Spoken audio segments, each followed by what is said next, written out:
네, 우리 할렐루야 샬롬하고 인사하는 시간 갖도록 합니다. 할렐루야 샬롬 샬롬 샬롬 샬롬 샬롬. 하나님 사랑합니다. 여러분 주 안에서 사랑합니다. 사사기 3장 1절에서 31절까지 우리 교독해서 읽었는데 오늘 중심 부분은 에훗, 왼손잡이 에훗 이야기 12절에서 23절까지입니다.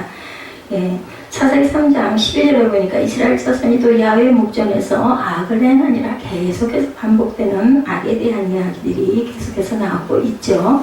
3장 전체를 한번 봅니다. 3장 1절에 보니까 야훼께서 가나안의 모든 전쟁들을 알지 못한 이스라엘을 시험하려고 하셨다 이렇게 나타났습니다. 4절에도 남겨두신 이방 민족들로 이스라엘을 시험하였다 이렇게 말씀하죠. 이 시험한 부분들은 어떤 그 의미를 갖고 있는가? 하나님은 남겨두신 이방 민족을 통해서 이스라엘 백성들이 그 명령을 지켜 행하나 아니하나 시험하셨다라는 뜻입니다. 사사기 2장 21, 2절에도 나타나 있습니다. 하나님의 시험은 낮추시고 시험하시죠. 신명기 8장 1절에서 3절에 광야길을 걷게 하신 것을 기억하라. 이는 너를 낮추시며 너를 시험하사 내 마음에 어떠한지 그 명령을 지키는지 지키지 아니하는지 시험하신다.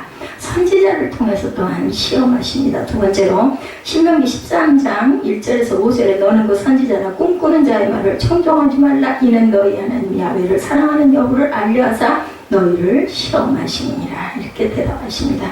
남겨두신 저 이방 민족들을 통하여서 시험하시죠. 아까 제가 말씀드린 대로 4절에 남겨두신 이방 민족들로 이스라엘을 시험하사 그들의 조상들에게 이르신 명령들을 순종하는지 알고자 하셨더라. 하나님은 시험을 통해 환난을 이길 수 있는 금같은 믿음이 되도록 우리를 연단해 주십니다. 베드로 전서 1장 6절에서 9절에도 증거하고 있습니다. 그리고 또한 이스라엘 자손은 가나안 족속 그들의 신들을 섬겼다. 5, 6절에 보니까 이렇게 나타나 있죠. 5, 6절에 그러므로 이스라엘 자손은 가나안 족속과 헷 족속과 아모리 족속과 브리스 족속과 휘 족속과 여부스 족속 가운데 거주하면서 그들의 딸들을 맞아 아내로 삼으며 자기 딸들을 그들의 아들들에게 주며 또 그들의 신들을 섬겼더라. 이렇게 다른 이방 족속들의 아내들을 취하다 보니까 그들의 신들이 이스라엘에 나타나죠. 그렇게 됨으로 인해서 신들을 섬기게 됩니다. 하나님은 가나안 땅의 거민들을 진멸하고 그들 원양을 맺지 말고 혼인하지 말라고 분명히 명령을 하셨었어요. 그죠? 출애굽기 34장, 신명기 7장 1절에서 5절, 여호수아 23장 11절에서 13절에 증거합니다. 그러나 이스라엘 백성들은 하나님의 목소리를 청종하지 않고 이방 민족 가운데 거하고 그들의 딸들을 취하고 그들의 신들을 섬깁니다. 이는 이방 민들과 친근히 하고 그들과 혼인하여 왕래하면서 이방인들이 섬기는 신들을 자연스레 섬길 수밖에 없었다. 좋았겠죠. 그 민족들하고 함께 그저 여러 가지 그 안에도 얻고 또한 일도 시키죠. 그럼으로 인해서 함께 거하는 게 좋았지만 인간적으로는 좋지만 하나님께서는 이렇게 이방 신들을 섬기게 되고 하나님을 멀리할 것을 아시고 못하게 하신 거죠. 베드로후서 2장 6절에서 8절에 무법한 자들의 음란한 행실로 말미암아 고통당한 의로운 롯을 건지셨다라고 말합니다. 그리고 3장 7절에 악에 대한 이야기가 나타나죠. 이스라엘 자손이 야훼 목전에서 악을 행한다. 야훼를 경외하지 않는 것이 악이죠. 에레미야 2장 19절에 말씀합니다. 반드시 멸망하는 악이라고 고린도전서 10장 1절에서 13절에 이러한 일은 우리의 본보기가 되어 우리로 하여금 그들이 악을 즐겨한 것 같이 즐겨하는 자가 되지 않게 하려 함이니 그들 가운데 어떤 사람들과 같이 너희는 우상 숭배하는 자가 되지 말아라. 그들 중에 어떤 사람들이 음행하다가 하루에 23,000명이 죽었나니 어떤 사람들이 주를 시험하다가 뱀에게 멸망하였나니 어떤 사람들이 원망하다가 멸망시키는 자에게 멸망하였느니 너희는 그들과 같이 원망하지 말라. 그리고 24절에 보면 잠을 잔다라는 뜻을 발을 가리우신다라고 죽은 그 왕이죠. 에훗이 나간 후에 왕의 신하들이 들어와 다락문이 잠겼음을 보고 이르되 왕이 분명히 서늘한 방에서 그의 발을 가리우신다. 이 뜻은 고대의 의미로 잠을 잔다라는 뜻을 갖고 있다는 것을 우리가 알고 가도록 합니다. 3장 전체의 주석 잠깐 봅니다. 하나님은 이스라엘의 실패에도 불구하고 그들을 통한 인류 구원의 계획을 끝까지 추진해 나가십니다. 특히 하나님은 이스라엘 백성이 가나안 정복 사역을 완전히 마치지 못하고 대적들을 남겨두므로 그 역사 내내 고통당하게 된다는 사실을 통해서 하나님의 거룩한 뜻을 이루어 가십니다. 즉 이스라엘을 연단하여 더욱 성숙하고 경건한 민족으로 만들어 가고자 하시려는 당신의 계획을 펼쳐 가신다. 하나님은 되어진 대로 그것 안에서 하나님의 역사는 계속해서 일어납니다. 하나님의 인간의 실패를 사용하셔서 당신의 영광스러운 목적을 또한 이렇게 성취해 간다. 만약에 순종했다면 순종하는 대로 또한 이루어 가셨겠죠. 가나안 땅, 결국은 뭐냐면 인간의 악을 행하면 행할수록 살아가는 게 너무너무 공고해지고 어려워지는데도 하나님께서는 그럼에도 불구하고 그 안에서 하나님의 뜻은 분명히 이루어진다라는 겁니다. 가나안 땅에 대적을 남겨두신 이유에 대해서 1절에서 6절에 우리가 지금 대강 살펴봤지만 나타나죠. 세상 역사를 주관하시는 하나님입니다. 이스라엘 내에서는 여호수아가 주도했던 가나안 정복 전쟁에 참여한 세대가 가고 돌아갔을 때 다 죽었죠. 점차 전쟁을 경험하지 못한 세대, 2세대, 3세대들이 등장하죠. 그런데 이 새로운 세대는 전쟁을 통해 역사하셔서 하나님의 은혜로운 구원을 체험하지를 못한 세대였다. 우리 여호수아에도 계속 그렇게 나오고 있죠. 우리 주일 예배들에도 보면 하나님께 대한 온전한 신앙과 건강한 지식을 갖지 못한 세대다. 경험이 없어요. 그렇게 새로운 세대는 하나님 앞에 가증스럽고 부패한 행위를 쉽게 사용할 수밖에 큰 양심의 가치가 없이 그저 하게 되겠죠. 이러한 세대의 타락 양생에 대해서 하나님은 그대로 결코 방관하실 수가 없으셨고, 그래서 하나님은 주변의 가나안 원주민들을 통해서 이스라엘을 정책하고자 하십니다. 그 원주민들을 통해서 우리가 알 수 있듯이 하나님은 단지 이스라엘 백성만을 주관하실 수 있는 분이 아니라 모든 나라, 모든 민족에게 홀로 주관하시는 만국의 대주제이신 것을 알게 되죠. 그리고 이 세상 모든 역사를 하나님의 기쁘신 뜻을 쫓아 주도해 가시는 역사의 진정한 주인이시기도 하다. 만물의 대주제 되신 하나님이라고 로마서 11장 36절에 이는 만물이 주에게서 나오고 주로 말미암아 주에게로 돌아갑니다. 그에게 영광이 세세에 있을지어다. 이것은 고린도전서 8장 6절, 고린도전서 11장 12절에도 똑같은 말씀이 반복되고 있습니다. 원수를 다스리는 하나님에 대해서 시편 110편 2절에 야훼께서 시온에서부터 주의 권능의 큐를 보내시기니 주는 원수들 중에 다스리소서 하고 말씀하죠. 이사야 11장 1절에도 똑같은 말씀이 있습니다. 하나님의 심판의 근거는 뭘까? 하나님은 당신이 기뻐하시는 일정한 기준과 원칙을 통해서 하나님의 백성을 다스리시고 심판하십니다. 그런 맥락에서 하나님께서는 당신에 대해 온전한 신앙 지식이 없는 새로운 세대를 심판하시기 위해서 한 가지 원칙과 근거를 마련하셨는데, 그것은 곧 이스라엘 선조들에게 명하신 하나님의 명령에 대해서 후손들이 듣고 순종하느냐 그렇지 않느냐에 따라서 그들을 심판하시고자 하십니다. 이와 같이 하나님은 하나님의 말씀에 대한 순종 여부에 따라 우리 각각을 판단하시고 심판하신다. 실로 말씀에 순종치 않은 인생은 하나님의 권위에 대한 항거일 뿐입니다. 순종의 중요성에 대해서 사무엘상 15장 22절에 사무엘이 이르되 야훼께서 번제와 다른 제사를 그의 목소리를 청종하는 것을 좋아하신 같이 좋아하시겠나이까? 순종이 제사보다 낫고 듣는 것이 수양의 기름보다 나으니 합니다.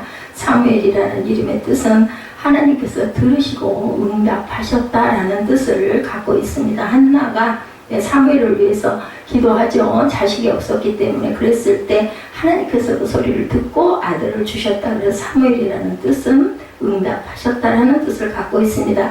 겸손히 순복하라. 야고보서 4장 6, 7절에 그러나 더욱 큰 은혜를 주시나니 그러므로 일렀을 하나님이 교만한 자를 물리치시고 겸손한 자에게 은혜를 더해 주신다. 이것은 시편 138편 6절에도 똑같은 말씀을 하고 계십니다. 그리고 야고보서 4장 7절에 그런즉 너희는 하나님께 복종할지어다 마귀를 대적하라 그리하면 너희를 피하리라고 얘기합니다. 마귀를 대적할 때 그 악한 것들이 피해가죠.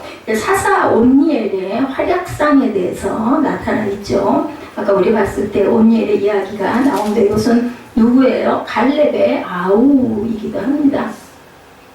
하나님을 떠나 우상을 쫓는 이스라엘이죠. 이스라엘 백성은 하나님의 도우심으로 애굽에서 노예 생활을 청산할 수가 있었어요. 죽음과 고통이 상존하는 땅 광야를 건너 마침내 약속의 땅 가나안에 도달을 했는데, 더욱 이스라엘은 하나님의 절대적인 후원을 힘입어서 가나안 정복을 성공리에 추진해 갑니다. 그리고 갈렙이 담대하게 얘기를 해서 이산지를 내게 주소서. 우리 주일날 지금 말씀이 나가고 있는 부분이기도 하죠. 그렇지만 이스라엘은 시간이 지나면 점점 가나안 땅에 대해서 친숙해집니다. 그리고 거기 있는 원주민들하고 친해지죠. 정착 생활에 대한 강한 열망으로 인해서 정복 전쟁을 완전히 이행하지 못하고 현실에 안주하려는 시도를 합니다. 인간의 속성 안에 누구도 이것을 그렇게 안 할 거예요라고 장담할 수가 없을 것 같아요. 거기다가 가나안 땅에 정착하기 시작한 세대는 하나님의 은혜를 직접 체험하지 못한 2, 3세대이기 때문에, 그래서 이스라엘은 하나님의 명령에 대해서는 귀담아 듣지 않고 자신들의 마음에 기뻐하는 것들을, 세상 것들을 추구해 가기 시작을 합니다. 그래서 저급하고 타락한 우상 숭배에 빠져있던 가나안 원주민들과 결혼을 하고 혈연이 섞이죠. 관계를 맺습니다. 그들의 문화와 생활 습관, 그리고 특히 그들의 우상을 그대로 숭배하는 죄악을 범하는 자리에까지 나아가게 됐습니다. 이것은 하나님께서는 이미 아셨겠죠. 이처럼 인생의 생명의 주인 되신 하나님을 떠날 때 필연적으로 허무하고 죄악된 우상의 지배 아래 놓일 수밖에 없다라는 의미를 말씀합니다. 우상에 빠지는 허탄한 인생이라고 로마서 1장 21절에서 23절에 증거합니다. 하나님을 알되 하나님을 영화롭게도 아니하며 감사하지도 아니하고 오히려 그의 생각에 허망하여지며 미련한 마음이 어두워졌나니 스스로 지혜 있다나 어리석게 되어 썩어지지 아니하는 하나님의 영광을 썩어질 사람과 새와 짐승과 기어다니는 동물 모양의 우상으로 바뀌었느니라. 로마서에서 이렇게 증거합니다. 우상 숭배자와 단절에 대해서 고린도전서 5장 9절에서 11절에 내가 너에게 쓴 편지에 음행하는 자들을 삼지 말라 하였거니와 바울이 얘기하죠. 이 말은 이 세상에 음행하는 자들이나 탐하는 자들이나 속여 빼앗는 자들이나 우상 숭배하는 자들을 도무지 찾지 말라는 것이 아니니 만일 그리하려면 너희가 세상 밖으로 나가야 할 것이다. 우상이 이렇게 어느 곳에나 다 있다는 것이 요한복음 17장 15절에도 같은 말씀이 나와 있습니다. 고린도전서 5장 11절에 이제 내가 너에게 쓴 것은 만일 어떤 형제라 일컫는 자가 음행하거나 탐욕을 부리거나 우상 숭배를 하거나 모욕하거나 술 취하거나 속여 빼앗거든 사귀지도 말고 그런 자는 함께 먹지도 말라고 말씀을 합니다. 시편 69편 12절에도 같은 말씀이 증거됩니다. 온예를 통한 하나님의 구원 역사가 7절에서 11절에 나타나 있죠. 그 앞에는 누구의 이야기가 나와 있었어요? 그들의 딸들을 맞아서 신들을 섬기는 이야기가 나오고, 온니엘은 이제 7절에서 11절에 이스라엘 자손이 야훼의 목전에 악을 행하여 자기들 하나님 야훼를 잊어버리고 바알들과 아세라를 섬긴지라. 야훼께서 이스라엘에게 진노하사 그들을 메소포타미아 왕 부라산 리다사임의 손에 파셨으므로 이스라엘 자손이 부산리 사다임을 8년 동안 섬겼던 이스라엘 자손이 야훼께 부르짖음에 야훼께서 이스라엘 자손을 위하여 한 구원자를 세워 그들을 구원하게 하시니 그는 곧 갈렙의 아우 그니스의 아들 온니엘이라. 그래서 갈렙이 아들이 없어요. 그래서 빨리 악사를 주겠다.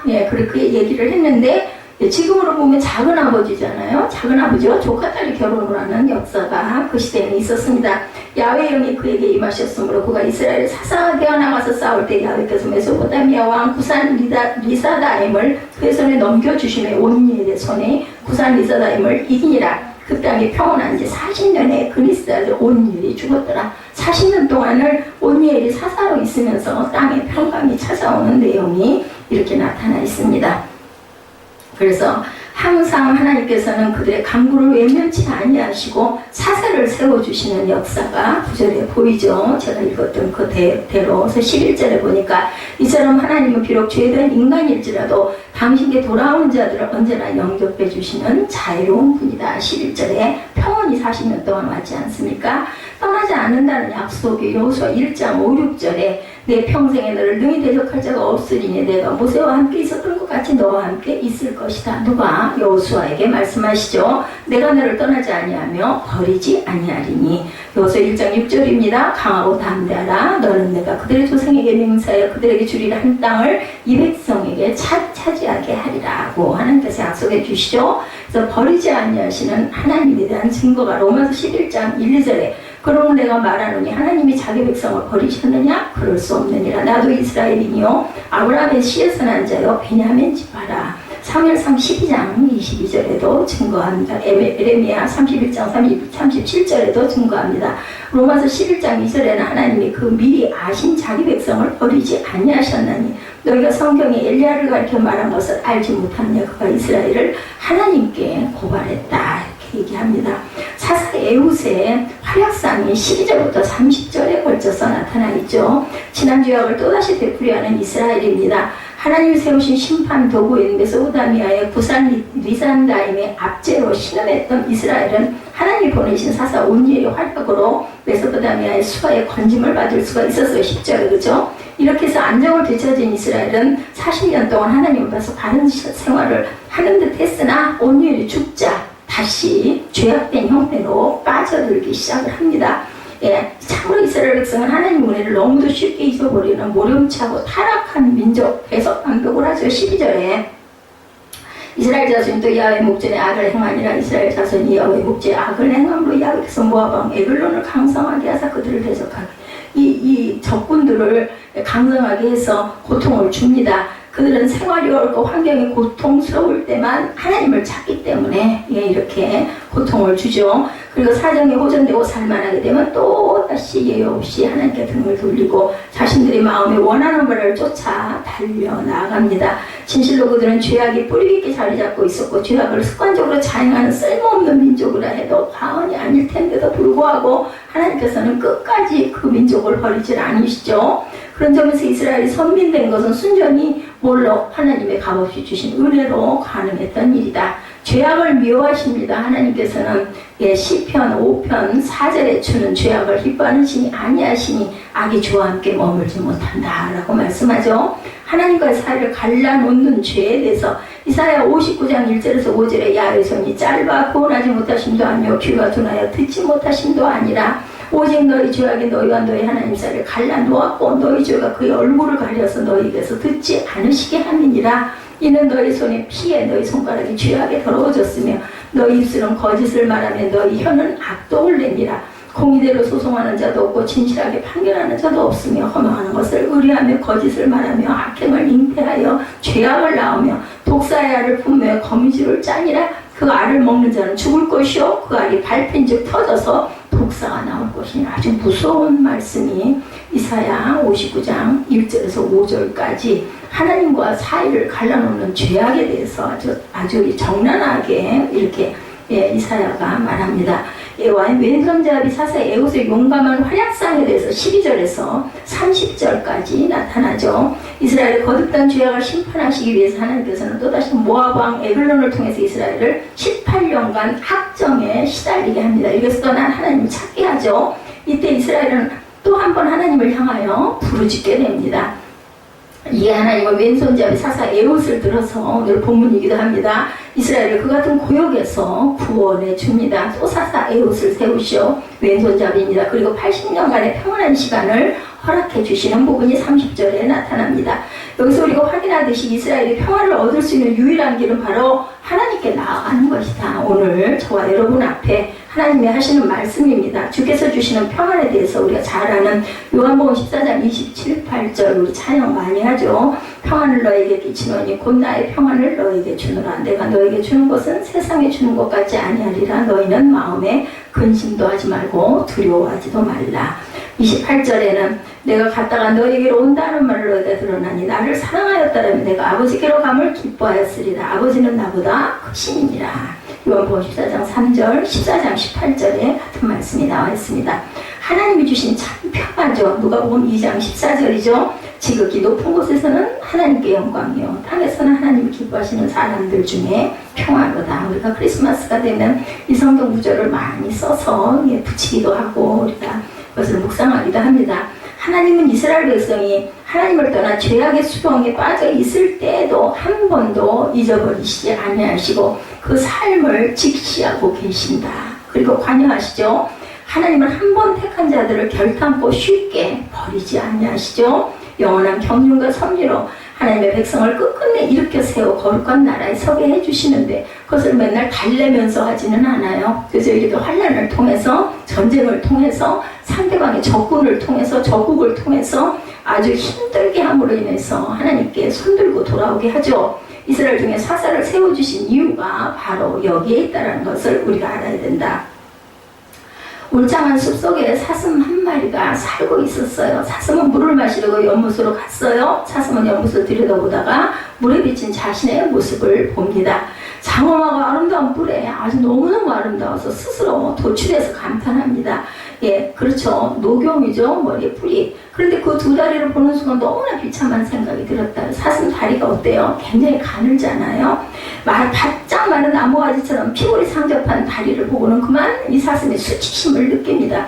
그날 늦은 오후 풀을 뜯던 사슴은 날카로운 이를 드러낸 사자가 자신을 향해 살금살금 접근하는 것을 발견하고 깜짝 놀랐겠죠. 사슴은 어떻게 했을까요?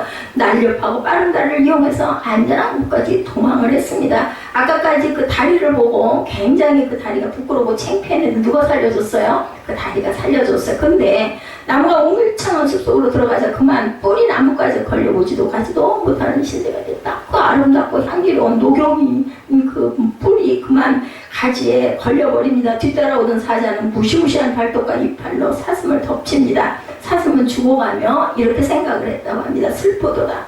내가 부끄러워한 이 다리가 내 목숨을 부여했는데 그토록 자랑스럽게 여겼던 내 뿔이 나를 죽음에 이르게 하는구나. 여러분들 무슨 말씀인지 아시겠죠? 때로는 치명적인 약점이라고 생각하는 약점이 우리를 위기에서 구하기도 하고 자랑스럽게 내놓았던 우리 강점 때문에 안타까운 교만으로 인한 그 안타까운 결말을 맞게 될 수도 있다. 따라서 우리 인생은 얼마나 많은 강점을 가졌느냐 얼마나 많은 단점을 가졌느냐에 따라서 결론 지어지지는 않는다. 강점이 많으니까 무조건 성공하고 단점 투성이니까 실패하는 인생을 사는 것이 아니라는 거죠. 자, 아브라함 링컨은 학력의 약점을 가진 사람이었죠. 공부를 가난해서 못했습니다. 가정의 배경이 있어서 가난이라는 약점을 가진 사람이었는데 한국교회가 낳은 세계적인 목회자 한경직 목사님도 조용기 목사님도 심각한 병을 갖고 있었어요. 똑같은 폐병. 그래서 그 시대에는 아이고 나도 제발 폐병 좀 알았으면 좋겠다는 목회자들이 굉장히 많았다고 합니다. 왜냐하면 그렇게 폐병을 앓는 분들은 여지없이 목회를 대단하게 하다 보니까 그게 너무너무 사모하는 그런 마음들이 되었다고 하죠. 그는 헬렌 켈러는 그에게 강점이 많이 있을까 싶을 정도로 약점 투성이의 사람이었기도 합니다. 그는 평범한 사람들이 가지고 있는 것도 갖지 못했을 정도로 약점의 인생이고 치명적인 장애의 인생이었죠. 그러나 그는 치명적 장애 인생으로 인생을 끝내지 않고 모든 사람들에게 희망과 용기를 주는 의미 있는 복된 인생으로 그 인생을 헬렌 켈러도 살아가죠. 결국 인생을 살면서 중요한 것은 그 사람이 얼마나 강점이 많은 사람인가 얼마나 많은 약점을 가졌나가 아니다. 정말로 중요한 것은 그가 가진 약점을 어떻게 강점으로 바꾸어가면 그가 가진 강점을 더 큰 강점으로 바꾸느냐에 있다는 거죠. 그렇다면 우리는 우리 인생을 살아가면서 어떻게 하면 우리 약점을 우리 강점으로 바꿀 수 있을까? 오늘 제목이 약함 중에 강함입니다. 그리고 왼손잡이 하면은 좋을 일이 없어요. 그죠? 에웃의 이야기가 있기 때문에 제가 이런 말씀을 깔아서 말씀을 드립니다. 오늘 본문에 소개되는 이스라엘의 두 번째 사사 에웃을 통해서 우리가 그 비결을 함께 배우고 은혜를 나눠봅니다. 오늘 본문 14절에 12절부터 14절이죠. 이스라엘 자손들은 모압 왕 에글론의 공격을 받고 종려나무 성읍을 점령당하게 됩니다. 이 종려나무가 있어야 그죠? 그래야 그늘도 되고 어디서도 물샘도 있죠. 그렇기 때문에 아주 귀한 지점이었는데 그만 점령을 당해요. 종려나무 성읍은 어디를 말하는 것일까? 신명기 34장 3절에 보니까 이 성읍은 바로 여리고성을 말씀하는 것입니다. 여리고성이 어떤 성이에요? 대단한 성이죠. 난공불락의 높은 위치에 있는 성이죠. 이스라엘 백성들이 가나안을 점령하면서 처음으로 점령했던 성읍이기도 합니다. 그리고 기적으로 그 성읍을 무너뜨려가지고 그죠? 거기 있는 백성들을 다 쫓아내는 그런 결과가 일어나죠. 근데 이제 가나안 땅의 첫 성읍이 이제는 모압 왕 에글론에게 다시 빼앗기게 된 겁니다. 근데 그것으로 끝나지를 않습니다. 14절에 보니까 18해, 즉 18년 동안에 이 모압 왕 에글론을 섬기게 돼요. 모압 왕 에글론 이겼겠죠. 그러니까 18년 동안을 섬겼겠죠. 이스라엘 백성들은 왜 이미 빼앗았던 성읍을 다시 뺏기게 됐을까? 우리가 생각해 봐야 됩니다. 이방 왕의 압제에서 신음하게 된 건 12절을 같이 봅니다. 뭐라고 말씀하고 있어요? 이스라엘 자손이 또 야훼의 목전에서 악을 행하니라. 이스라엘 자손이 야훼의 목전에서 악을 행함으로 야훼께서 모압 왕 에글론을 강성하게 하사 그들을 대적하게 하셨다. 여기서 오늘 사사 에웃에 대한 시작입니다. 에글론이 암몬과 아말렉 자손들을 모아가지고 와서 이스라엘을 쳐서 종려나무 성읍을 점령한지라. 이에 이스라엘 자손이 모압 왕 에글론을 18해 동안 섬김이라. 이렇게 나타나 있습니다. 여기서 또라는 단어가 굉장히 중요합니다. 사사기에는 일정한 패턴이 계속해서 반복이 됩니다. 그것은 범죄하면 뭐예요? 부르짖습니다. 그리고 좀 구원해 주십니다. 그리고 태평한 시간이 갑니다. 그리고 또 다시 범죄합니다. 그러면 또 부르짖고 구원해 줍니다. 그리고 또 태평한 시대가 또 갑니다. 그러다가 또 똑같은 반복적으로 나타나는 내용이 사사기 전체. 그래서 그 많은 사사들이 있다가 없어지고 나왔다가 없어지고 하면서 하나님께서는 계속 사사를 세워주시는 은혜가 있었죠. 오늘 본문 앞부분 7절에 보면 이스라엘 자손이 야훼 목전에 악을 행하여 라고 7절에도 똑같은 기록이 나와 있습니다. 이스라엘 자손이 야훼 목전에 악을 행하여 자기들이 하나님 야훼를 잊어버리고 바알들과 아세라를 섬긴지라. 이렇게 얘기하고 있죠. 그러자 8절에 야훼께서 진노하사 메소포타미아 왕 구산 리사다임을 붙이셨고 그를 또한 8년 동안 섬기게 되는 내용이 있습니다. 9절에 이스라엘 자손은 고통 가운데 하나님은 사사 온니엘을 세워서 이스라엘 백성들을 누구? 갈렙의 아우죠. 예, 그리고 악사를 걸고 그렇게 합니다. 그리고 11절에 40년 동안 이스라엘에 평화가 왔어요. 누구로 인해서? 온니엘로 인해서. 근데 그 땅에 평안한 지 40년에 그니스의 아들 온니엘이 죽습니다. 그러니까 또 다시 그죠? 엉망진창이 돼버립니다. 사사의 옷, 그죠? 근데 그 40년의 시간이 지나면 이스라엘 자손이 또 야훼 목전에서 또 악을 행함으로 이번에는 모압 왕 에글론에게 공격당하고 그를 섬기게 된다. 사사기 3장 오늘 본문의 14절이죠. 이 이스라엘 자손이 모압 왕 에글론을 18해 동안 섬기니라.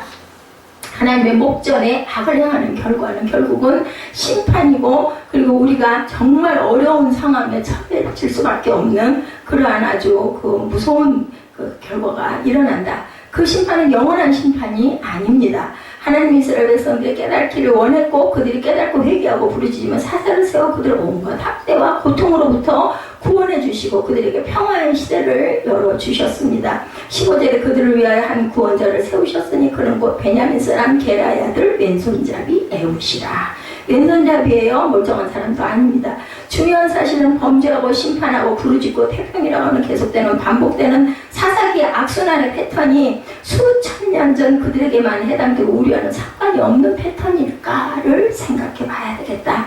놀라운 사실은 사사기 시대의 이스라엘 백성들처럼 어쩌면 그들보다 더욱 우리는 이 패턴에 익숙한 채 우리의 삶을 살아가고 있지는 않은지 그것을 한번 생각해 봐야 되겠죠. 그리고 하나님은 결코 우리가 그렇게 계속해서 얽매이고 압제당하고 고통당한 이 패턴 속에서 허우적거리고 있기를 절대로 원하시지 않는 하나님입니다. 오늘 하나님께서 이 말씀을 우리에게 들려주시는 이유는 우리가 이스라엘 백성들이 살아왔던 전철을 계속 밟지 않았으면 하는 간절한 사랑의 마음으로 우리에게 이 사사기를 통해서 깨달아 알게 하시는 하나님, 너희들만은 반복되는 이 죄악된 고통의 패턴을 반복하지 않았으면 좋겠다라는 간절함을 담고 계신다라는 것을 우리가 절대로 잊어버리지 말아야 됩니다.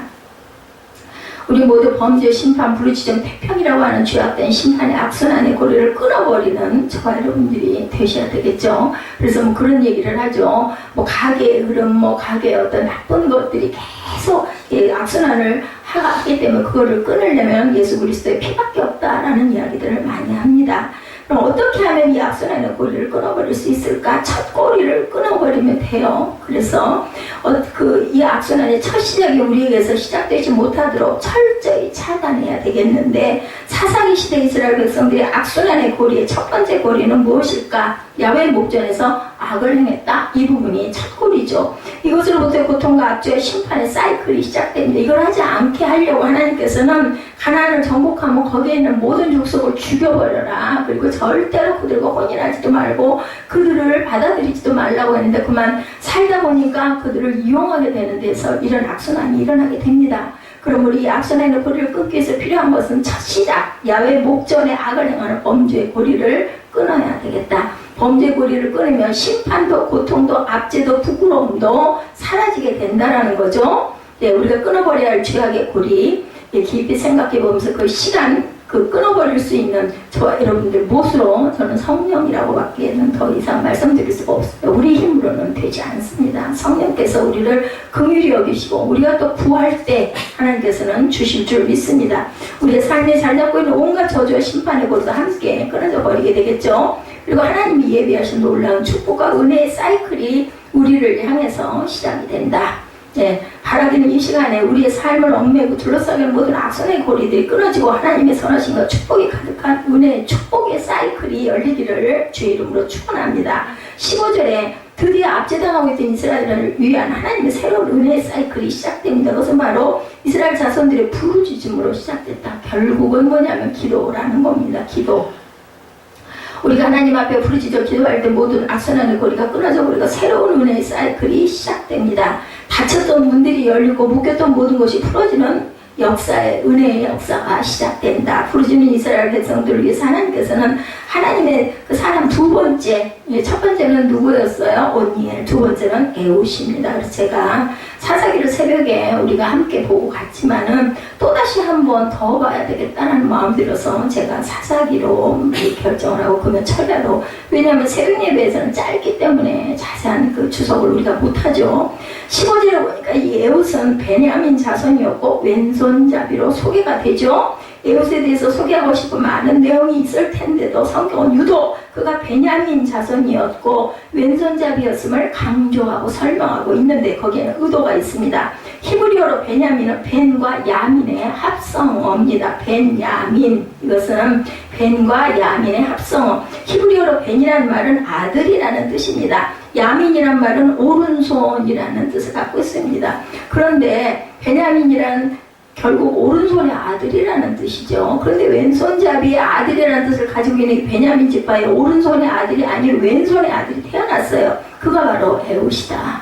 원래는 베냐민은 오른손의 아들인데 거꾸로, 그죠? 그러니 이거는 뭐예요? 우리가 보면은 장애인이에요. 그죠? 왼손잡이 에웃은. 오늘 보면 15절에 왼손잡이로 번역된 이 말은 히브리어 원어로 아시 이테르 야드 에미노라고 나타납니다. 이 말은 오른손이 묶인 사람 혹은 오른손에 제한이 있는 사람, 그러니까 왼손도 쓰고 오른손도 쓰는데 그 중에서 왼손을 더 잘 쓰는 사람이 아니라 아예 쓰지를 못해요. 오른손은. 그렇기 때문에 왼손 하나밖에 쓸 수가 없는, 지금으로 말하면 장애인이죠. 이렇게 오늘의 주인공 에웃은 단순히 오른손과 왼손을 더 잘 쓰는 왼손잡이가 아니다. 절대로 쓸 수 없는, 오른손을 쓰지 못하는 장애를 가진 사람이라는 얘기입니다. 정상적으로 오른손을 쓸 수 없었던 오른손의 핸디캡을 가지고 있었던 사람이다. 그래서 약할 때 강함이라고 제가 아까 여러 명의 그 예를 들어서 말씀을 드렸죠.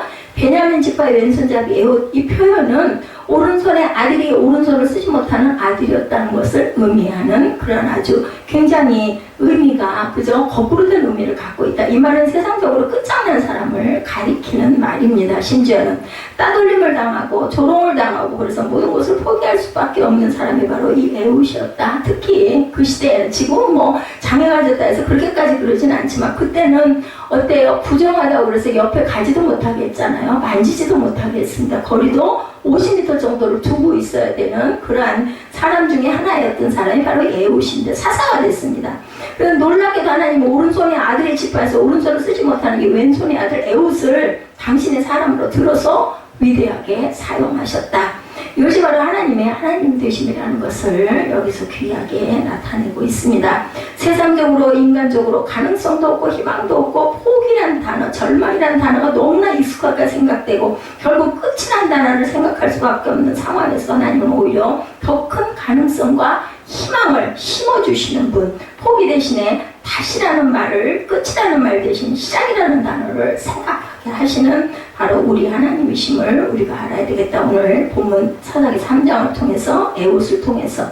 자, 우리가 이렇게 믿는 저와 여러분에게 하나님은 에웃과 함께 하신 것처럼 저와 여러분의 삶에 절망을 희망으로, 불가능을 가능으로 포기해서 다시 이루어 가시는, 이루심을 이루는 하나님이시라는 것을 우리가 깨달아 알고 가야 할 줄로 믿습니다. 그 다음에 하나님은 어떻게 이 왼손의 아들을 사용하실까? 15절 후반절에 보니까 이는 이방왕 에글론에게 공물을 바치는 일을 그는 하고 있었어요.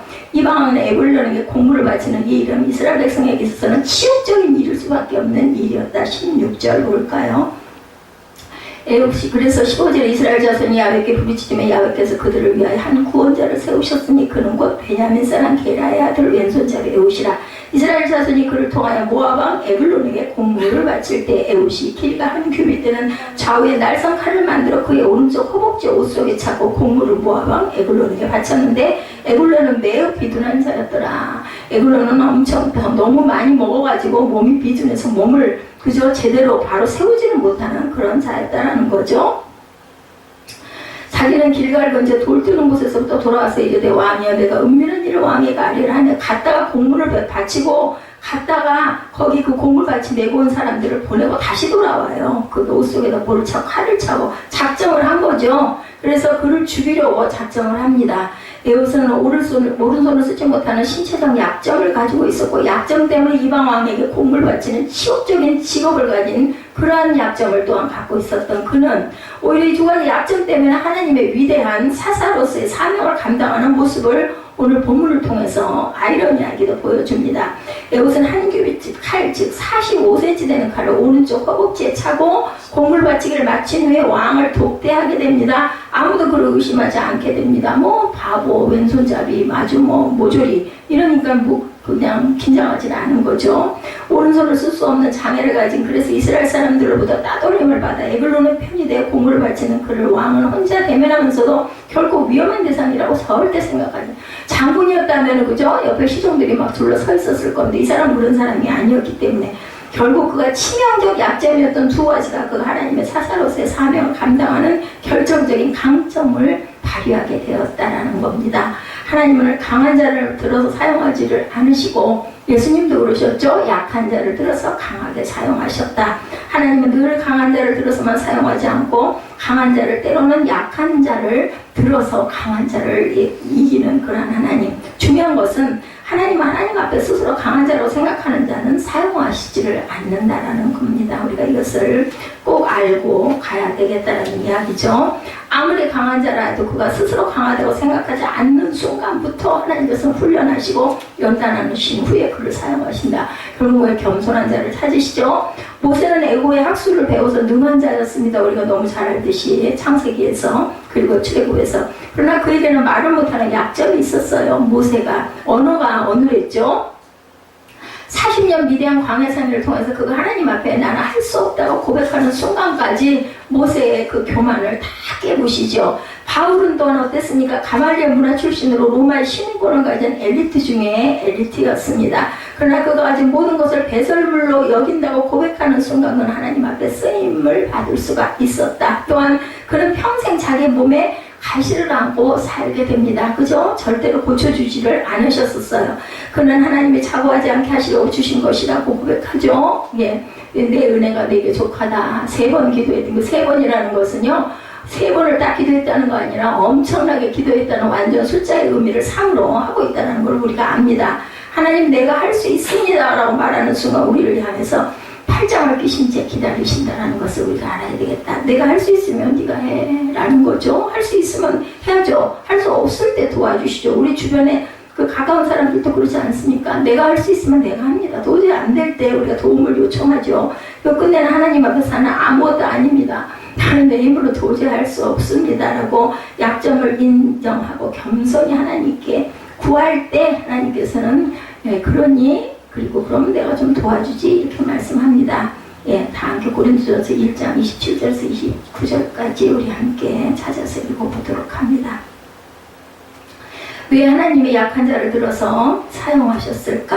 또 때로는 강한 자를 사용하실 때가 스스로 강한 자가 아닌 약한 자라고 여기실 때까지 훈련하셔서 사용하실까? 스스로를 자랑하기 위해서가 아니라 하나님을 자랑하는 자로 만들기 위해서라는 거죠. 고린도전서 1장 27절에서 29절 말씀 우리 함께 27절에서 29절 함께 합독합니다. 그러나 하나님께서 세상을 미라는 것들을 택하사 지혜로 있는 자들을 부끄럽게 하려 하시고 세상의 악한 것들을 택하사 강한 것들을 부끄럽게 하려 하시며 하나님께서 세상의 천한 것들과 멸시받는 것들과 없는 것들을 택하사 있는 것들을 피하려 하시나니 이는 아무 육체도 하나님 앞에서 자랑하지 못하게 하려 하십니다. 하나님께서는 자랑하지 못하도록 하려고 약한 자를 들어서 강한 자로 사용하신다라고 본문에서도 이렇게 말씀을 하고 있습니다. 그렇기 그렇기 때문에 결국은 우리 인생의 실패를 결정짓는 것은 약함과 부족함을 얼마나 많이 가지고 있느냐의 문제가 아니고, 우리 인생의 승패를 결정짓는 중요한 문제는 약점과 부족함을 얼마나 많이 하나님께 맡길 수 있느냐 없느냐, 얼마나 많이 깨닫고 그것을 인정하느냐 아니하느냐의 차이가 있다.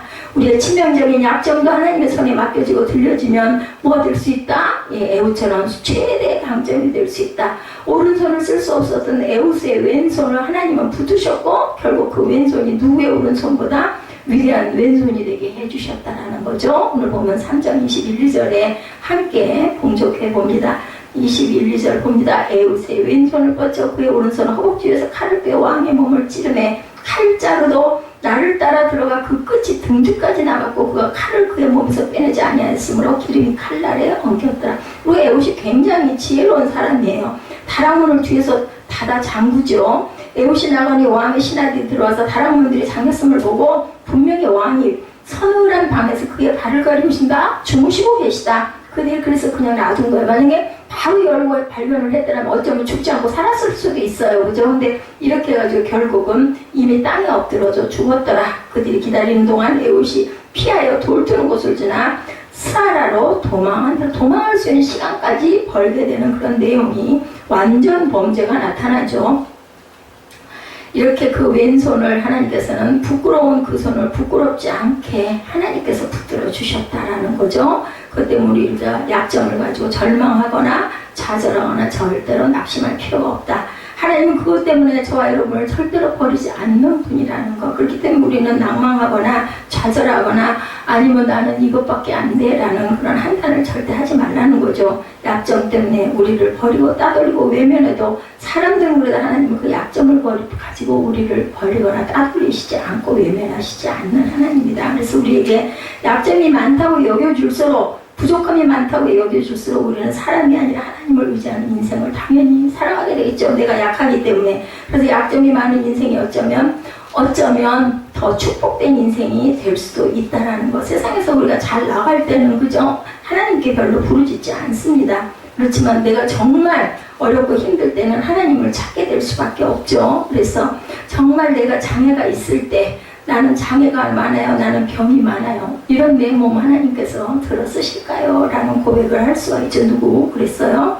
헬렌 켈러 여사가 그랬었죠. 그 순간 하나님이 받으실까 했을 때 하나님께서, 하나님은 너를 사랑하신단다, 그 몸을 하나님이 받으시기를 원하신단다, 이렇게 얘기합니다. 그 순간 이 아이의 얼굴이 천사처럼 환하게 밝아집니다. 무릎을 꿇고 눈물을 흘리는데 그 얼굴이 사람의 얼굴이 아닌 천사와 같은 얼굴이었다고 합니다. 무디의 전도단들이 둥그렇게 서서 그 아이 몸에 손을 얹고 축복 기도를 했다고 합니다. 그 아이가 기도합니다. 하나님 내 모습 이대로 받으세요. 하나님 내 모습 이대로 받으세요. 그래서 우리가 찬양 많이 하죠. 그 아이가 중얼중얼 기도합니다. 하나님 내 모습 이대로 받으세요. 하나님 내 모습 이대로 받으세요. 거기에 영감을 받았던 엘리자 해밀턴 여사가 시를 써 내려갑니다. 그 시를 땅에 떨이자 주어 읽은 사람으로 생기었다고 그러죠. 피아노를 두들겨서 곡을 붙였어요. 그 이후에 만들어진 노래가 울려 퍼지는 곳마다 상처난 심령들이 치료를 받고, 이 노래가 불려지는 곳곳마다 연약한 사람들이 새 힘을 얻고, 절망에 사로잡혀 삶을 포기하던 사람들이 용기를 얻고, 이 노래를 부르는 수많은 젊은이들이 주님 나를 쓰시겠습니까? 내 모습으로 쓰시겠습니다라는 고백을 하는 새벽 이슬 같은 청년들이 하나님의 위대한 선교사의 대열에 같이 동참하게 됐다고 그러죠. 그것이 바로 나 주의 도움 받고자, 그죠? 찬송가, 예, 찬송가 349장, 아마 우리 찬송가는 349장일 겁니다. 새 찬송가 214장, 나 주의 도움 받고자 주 예수님께 빕니다. 그 구원 허락하시어 날 받으시옵소서. 저도 이 찬양 굉장히 좋아합니다. 내 모습 이대로 주 받으시옵소서. 날 위해 돌아가신 주 날 받으시옵소서. 우리의 약점이 우리에게 남아있는 한, 이 약점은 늘 우리의 약점이 될 수밖에 없지만, 우리의 약점을 주님께 맡기는 순간 그 약점은 우리의 인생의 최대 강점으로 바뀌게 된다. 오늘 이 시간 우리의 모든 약점을 주님께 맡기고 기도할 때 저와 여러분의 약점이 오히려 사람들이 부러워할 최대의 강점으로 바뀔 수 있다는 것. 약함 속에 강함을 이루어주시는 하나님의 위대하심을 우리가 보게 된다는 것. 애국과 함께 하신 하나님의 위대하심을 통해서 치명적인 약점을 인생의 최대의 강점으로 바꿔나가는 복된 믿음의 저와 여러분이 되시기를 주님의 이름으로 축복합니다.